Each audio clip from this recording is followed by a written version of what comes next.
The Biden campaign has responded to that Vance speech. What do they have to say? Well, what Joe Biden has said consistently since vice presidential nominee JD Vance became the vice presidential nominee is that essentially he is just a different version of Donald Trump, that their policies are very similar. And that is a message we are likely to hear the campaign continuing to push hard on. And for many people, that does ring true in that JD Vance is very much a populist like Donald Trump. He is just obviously a younger version, in fact, half his age at 39 years old. And you heard a lot of those populist tones in JD Vance's speech tonight as he talked about not being for Wall Street or big business, but for the working man, and specifically pointing to the working people of Michigan, Wisconsin, Pennsylvania, these key swing states, the blue wall and Rust Belt states in which JD Vance's appeal may be the greatest. At least that is the thinking of Republicans that I've spoken with here in Milwaukee in recent days since we learned officially that he was going to be Trump's pick.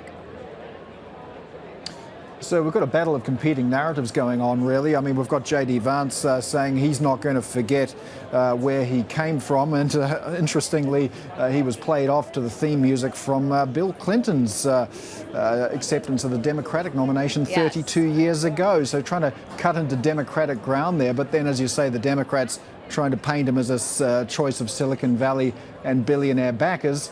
And then JD Vance saying that Biden's a career politician who's forgotten the unionized workers. So really, is there anything here to swing the mind of undecided voters, or are both sides pretty much rusted on right now? Well, it's going to take time for us to tell that exactly how this bears out in polling now that we know that vice presidential nominee JD Vance is that this is a Trump-Vance ticket that voters will have to decide on in November. We'll see if they do have indeed more resonance. Of course, it's worth pointing out that going into the RNC, we were already starting to see President Biden losing ground in polls after his poor debate performance last month and growing calls within his party to actually drop out of the race. We got more of those today, including from a high-profile Democrat, Congressman Adam Schiff, who does not believe, he says, that Joe Biden can beat Donald Trump. So that's the other interesting thing to consider here. We heard JD Vance in this speech tonight specifically calling out Joe Biden on multiple occasions, not just for the fact that he has been in Washington for longer than JD Vance has been alive, but also for the kind of policies that he has advocated for, including during Biden's days as vice president during the Obama administration. So JD Vance was still on the attack against Joe Biden. And the question is going to be, how does the Republican Party and the rhetoric of the Trump-Vance campaign specifically have to shift if indeed we do see some movement and Joe Biden potentially not becoming the Democratic nominee, although of course the president maintains that he still has every intention to stay in his fight for re-election. Yeah, well, look, that was certainly a rousing speech, and it was really well received by the room. So based on that, you'd say the momentum pretty firmly with the Republican Party at the moment. And then you look on the other side, and we've got Joe Biden taking a step back because he's tested positive for COVID. What's going on in the Democrat camp?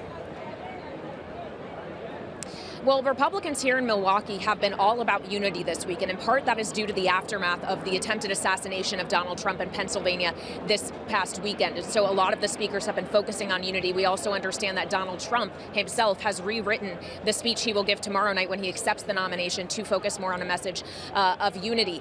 That said, the Democratic Party is not looking very united at the moment, as you now have upwards of some 20 sitting Democratic lawmakers who have publicly called for Joe Biden to step aside because of his age, because of questions around acuity and doubts as to whether or not he can actually win a second time against Donald Trump. Layer on top of that the positive COVID-19 test for the president earlier today that led him to cancel an appearance at an event in Las Vegas, now going to isolation in Delaware. It's getting more and more difficult for the Biden campaign. And of course, there have been reports by other outlets that senior lawmakers in Congress, Senate Majority Leader Chuck Schumer and House Speaker Emerita Nancy Pelosi, have expressed to Biden some doubts about his ability to beat Donald Trump. And so it does feel in some ways that there is momentum growing for Joe Biden to get out of the race. And we'll have to see if there actually is any movement, as the Republican convention here in Milwaukee has been taking up a lot of oxygen.